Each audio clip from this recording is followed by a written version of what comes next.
My wife tried to advise me to comb it, but I declined because I believe that Americans care more about the content in the head or what is in between the ears and less about the hair on top of the head.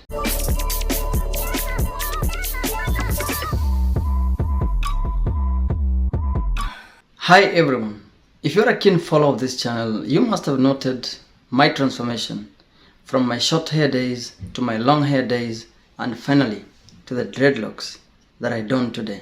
The question that most of you may have is why I decided to have this kind of hairstyle.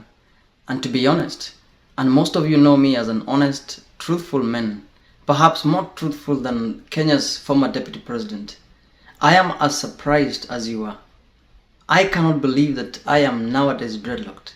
Never ever in my wildest dreams did I ever think, imagine or believe that somehow I would become a dreadlocked person. But I'll tell you the simple reason why I decided to have long hair and finally to become a Rastaman, a Mofire. Boo! I did a series of videos back in 2022 where I was against many school policies that I consider to be medieval, one of them being the hair policy.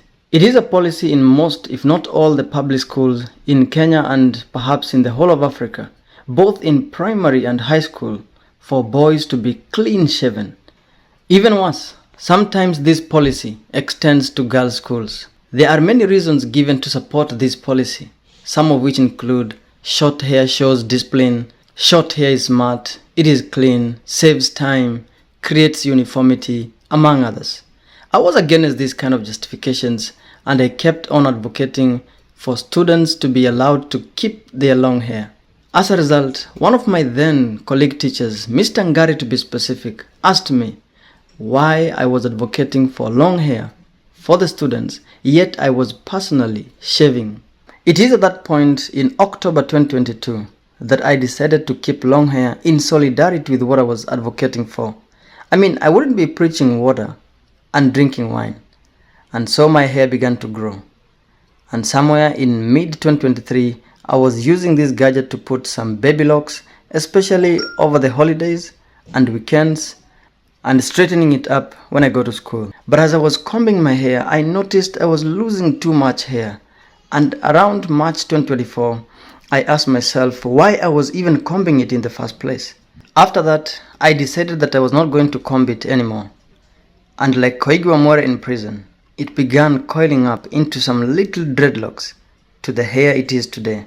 And as a result, I became the first ever male dreadlocked Kenyan government teacher.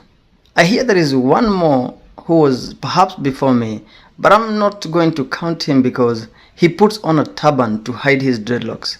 But I was not hiding mine. I remember one day visiting the county director of education in Laikipia County, and she asked me, "Who is your principal?" I told her. "And she allows you to have that kind of hairstyle?"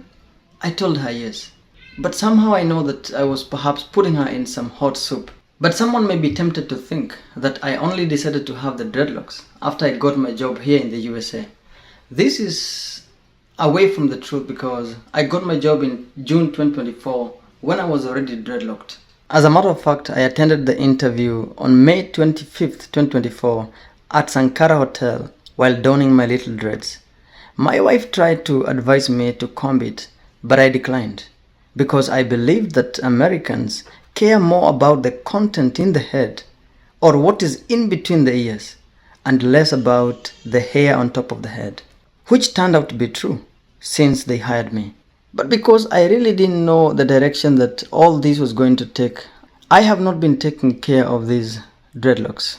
I have allowed them to grow naturally, except when I was flying to the USA when my sister, whose YouTube channel majorly deals with issues about hair, decided to work on them.